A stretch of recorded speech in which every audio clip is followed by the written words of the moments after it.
paz do Senhor, irmãos. Que bom ter você novamente no nosso canal, é muito bom estarmos aqui. E nós estamos falando de educação cristã, tá? A formação do docente, a formação do educador cristão. E nós já falamos sobre matérias técnicas, né, sobre o que é educação, todo esse desenvolvimento. Nós falamos sobre a educação no Velho Testamento, certo? Agora nós vamos falar sobre a educação, tá? A educação no período intertestamentário, interbíblico, ok? Então, nós vamos falar hoje sobre o período interbíblico. Antes de nós entrarmos no nosso assunto, queria pedir para você que ainda não é inscrito, deixe a sua inscrição aqui embaixo, aperte nesse botãozinho vermelho, inscreva-se, ative as notificações, que é aquele sininho, dê um like, dê um joinha ali, que tudo isso faz muito bem para o nosso canal, nos ajuda bastante, tá certo? Deus te abençoe por isso e vamos lá. Então, o que é o período interbíblico? O período interbíblico é chamado período de silêncio, aonde não houve manifestação profética ou ações de Deus diretamente sobre Israel. Lembrando que Israel é a nação escolhida, então as manifestações de Deus ocorriam ali em Israel e elas eram notificadas, tá? Então o período interbíblico é um período ali de 400 anos que vai iniciar-se logo após o fechamento do livro de Malaquias, que é o último livro do Velho Testamento, e vai até o surgimento de João Batista, ok? Então, o período interbíblico, muita coisa importante aconteceu, não houve uma manifestação profética de Deus, seja através de profetas, seja através de algo escrito e inspirado, né? Mas muita coisa aconteceu. Então nós vamos nos limitar, certo, às questões educacionais, porque se fosse para nós falarmos de período interbíblico, nós gastaríamos aí 3, 4 vídeos longos detalhando, porque foi um período muito importante também, tá? Então vamos lá. O período interbíblico, ele vai mostrar o final do cativeiro babilônico, né, que na verdade finaliza com o Império Persa, e vai iniciar um novo movimento, que daí os persas vão ser invadidos pelos gregos, depois os gregos pelos romanos, e há entre o Império Grego e o Império Romano um movimento nacionalista dentro dos judeus, né, que é chamado de período macabeu. Então, esse final do cativeiro se dá logo após a derrota do Império Babilônico pelo Império Persa. Quando o Império Persa ele assume o reinado, né, de toda a região ali do Oriente, Canaã, né, a região de Canaã, o que ele faz? Um dos primeiros editos de Ciro é dar autorização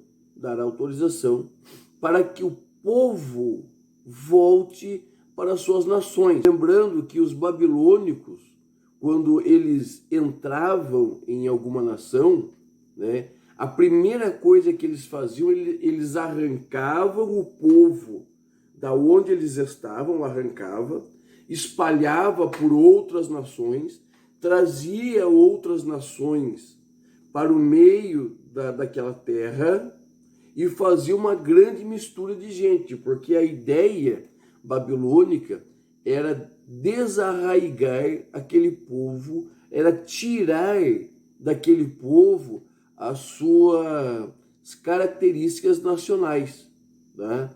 E a importância do solo para Israel, daquele terreno para Israel, era muito grande.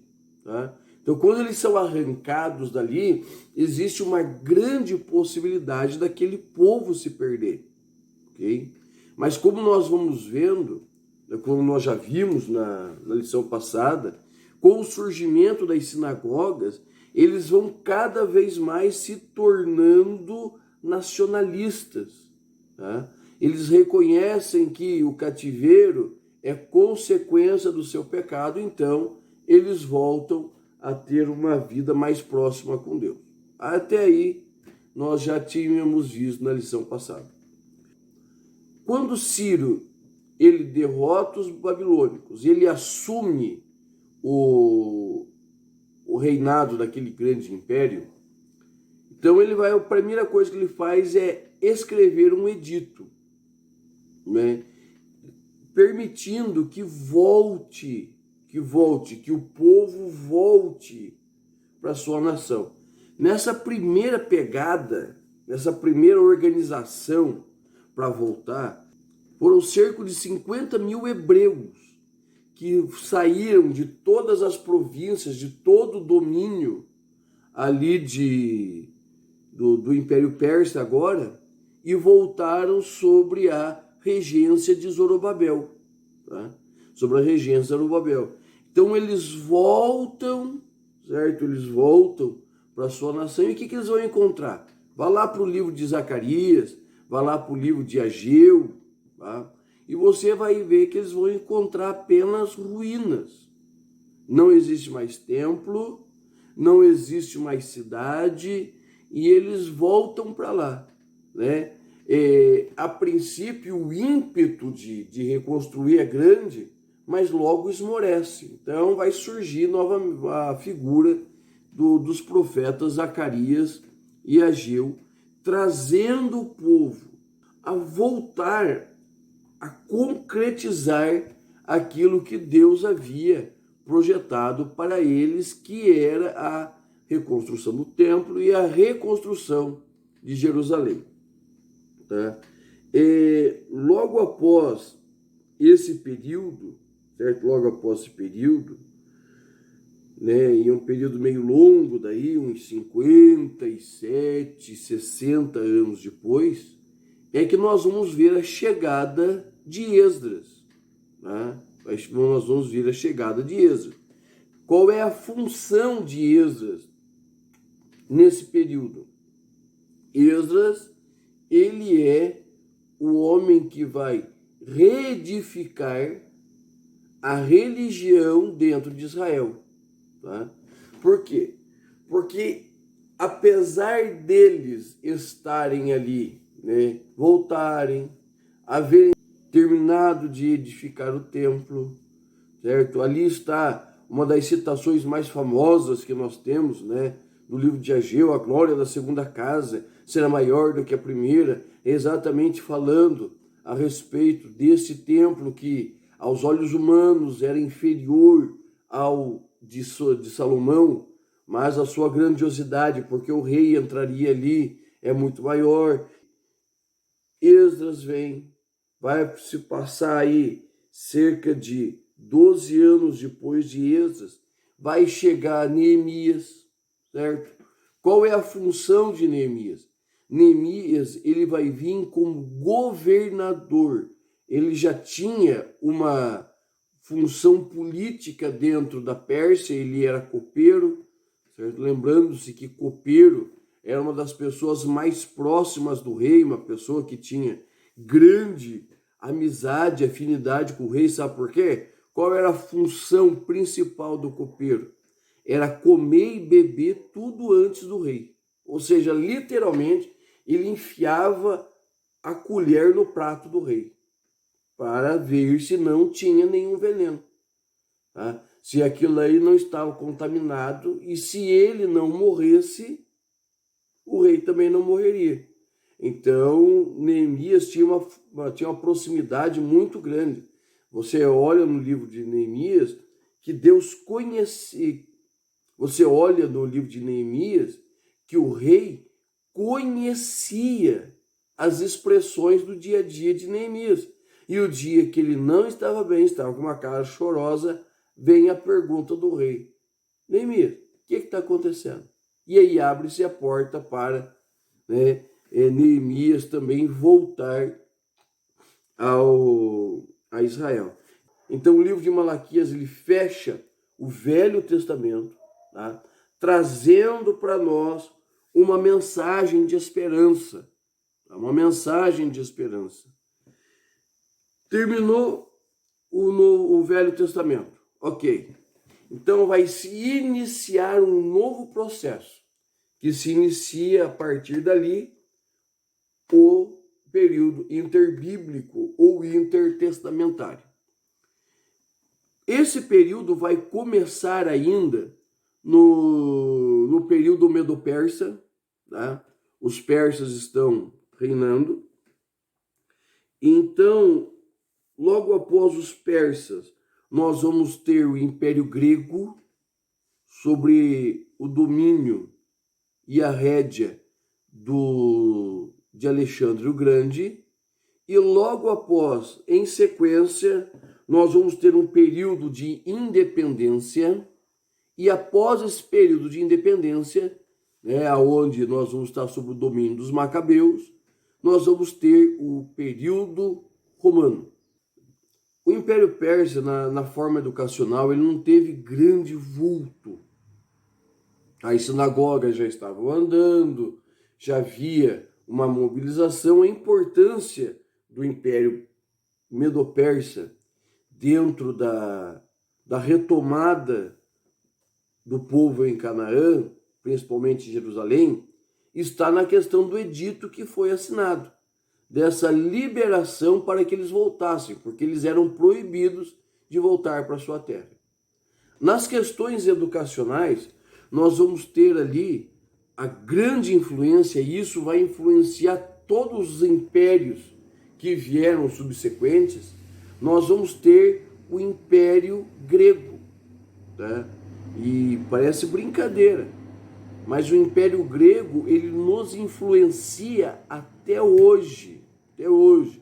Nós usamos N palavras gregas dentro do nosso vocabulário. E às vezes você nem sabe que a origem de tal palavra é grega. Tá? Então nós temos ali um grande período, certo?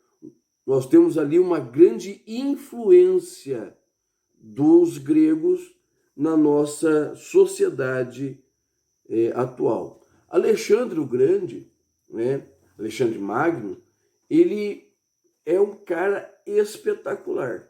Um cara que, assim, eu olho para ele e eu fico admirado no que ele fez. Em 10 anos, ele construiu o império. Só que veja bem, qual que era a ideia de Alexandre? A ideia dele era diferente, ele era um visionário, ele era um homem que estava assim fora do seu tempo, muito fora. Porque Alexandre, ele vinha primeiro com a marreta, ele vinha com o seu exército e tomava todas as nações, certo? Ele vinha e tomava todas as nações. Na sequência, ele vinha edificando não somente as estruturas físicas, mas ele vinha trabalhando a questão educacional. A ideia de Alexandre era colonizar o mundo através da cultura helenista, da cultura grega. Então, o nosso amigo Alexandre aqui, ele não queria apenas dominar e saquear, como foram os sírios, os assírios, os babilônicos.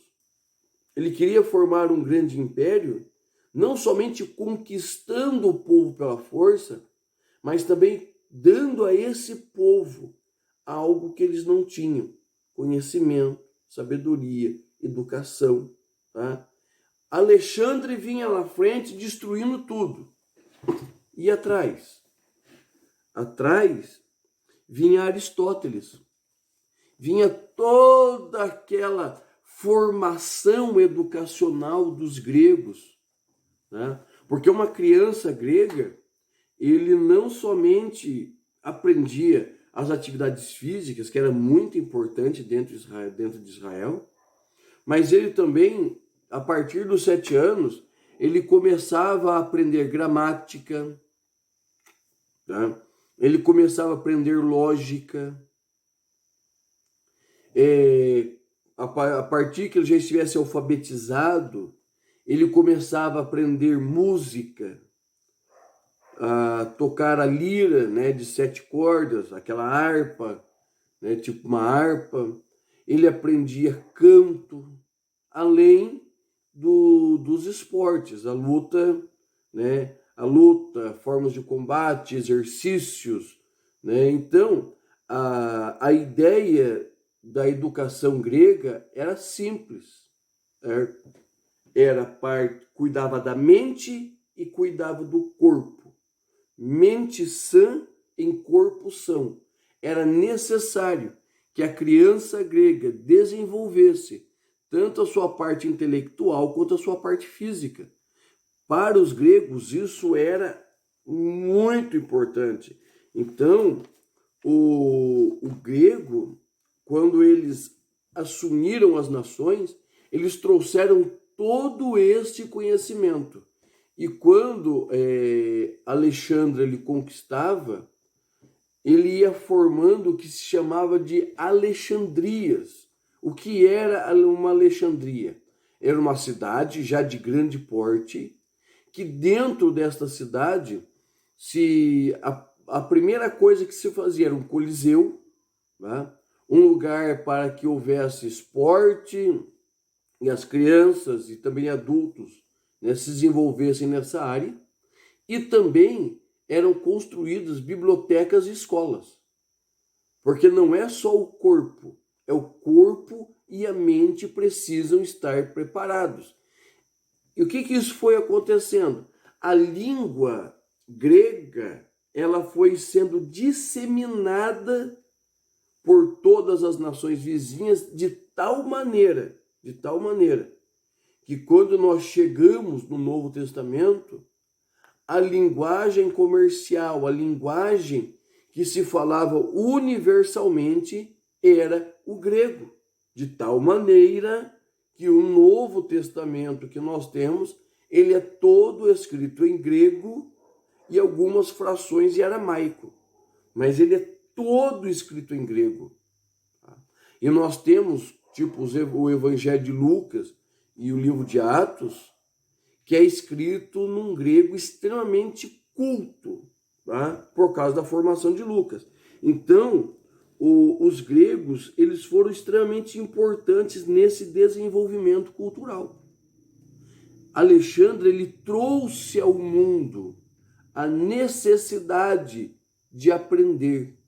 Por mais que as crianças pobres não tivessem ali total alcance desse ideal grego, mas eles aprendiam, eles sabiam ler, certo?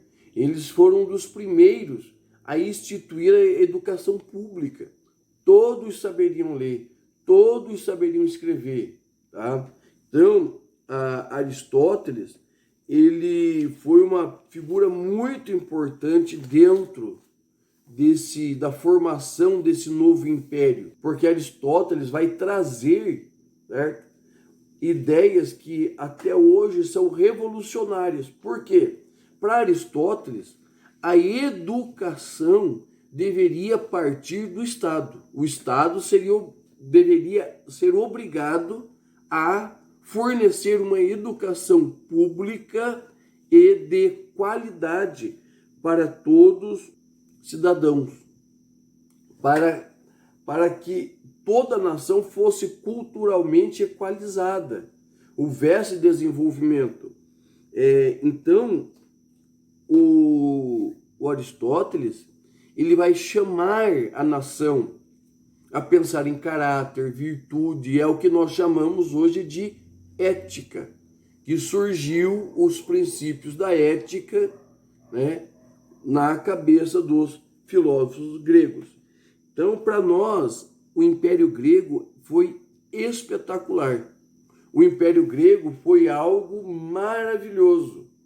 E outra grande contribuição do Império Grego para Israel foi a possibilidade de nós termos a Septuaginta. O que é a Septuaginta? É a tradução do hebraico para o grego de todo o Velho Testamento, né? O Velho Testamento ele foi traduzido do hebraico, que era uma língua que já estava sendo esquecida pelos próprios hebreus, ainda não havia fluência mais nesta língua. Ela foi traduzida do hebraico para o grego, certo? Em Alexandria, Alexandria no Egito, por cerca de 72 sábios em 70 anos. Por isto, Septuaginta. Tá? Septuaginta é o número romano LXX.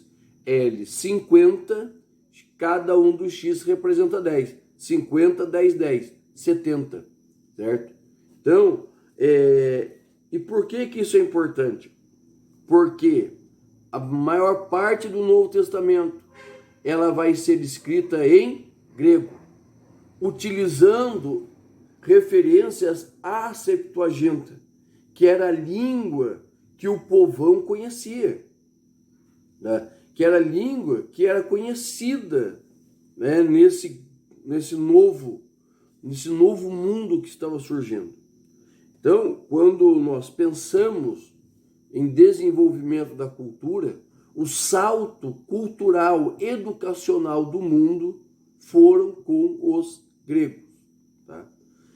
E os gregos, eles vão ter ali um período, né, que eles estão se desenvolvendo. Com a morte de Alexandre, o Império Grego foi dividido em quatro, pelos seus 4 generais, tá? E o Império Grego, quando ele domina Canaã, ele vai ficar ali, vai ficar um período de paz. Então, um dos generais, chamado Antíoco Epifânio, que é uma figura emblemática dentro da história de Israel, ele vai se revoltar contra os israelitas. E o que ele vai fazer? Ele vai sacrificar um porco em cima do altar de Deus e vai espalhar esse porco, sangue e fezes por todo o templo. E isso vai dar início a uma grande revolta, chamada a Revolta dos Macabeus. Certo? Dentro da Revolta dos Macabeus, não há, assim, educacionalmente, grande vulto, tá? Porque nessa revolta, eles estão tão preocupados em lutar contra os gregos, estabelecer uma paz em Israel, que eles não têm a visão educacional. Continuam se ensinando, o templo ele é reconsagrado a Deus, as sinagogas estão funcionando, os sacerdotes e levitas estão fazendo a sua obrigação, mas não tem nada assim vultuoso, tá, acontecendo. Nada assim de grande expressão. Por quê? Porque a preocupação deles é manter-se vivos. Tá? Eles são um povo rebelde no meio de uma nação poderosa. Então eles vão aí se manter vivo. E os macabeus, eles são muito importantes para a história de Israel. Eles são um foco de resistência muito grande. Tá? Não inspirado por Deus, mas nós temos na Bíblia Católica 2 livros apócrifos, né? Que são os livros de 1º e 2º Macabeus. Não como inspirados, mas como história, são 2 livros excelentes para você conhecer o que aconteceu nesse período. Então, o período romano vai se iniciar nesse quadro. Um grande desenvolvimento da cultura, certo? Da sociedade como tal, pelas mãos dos gregos.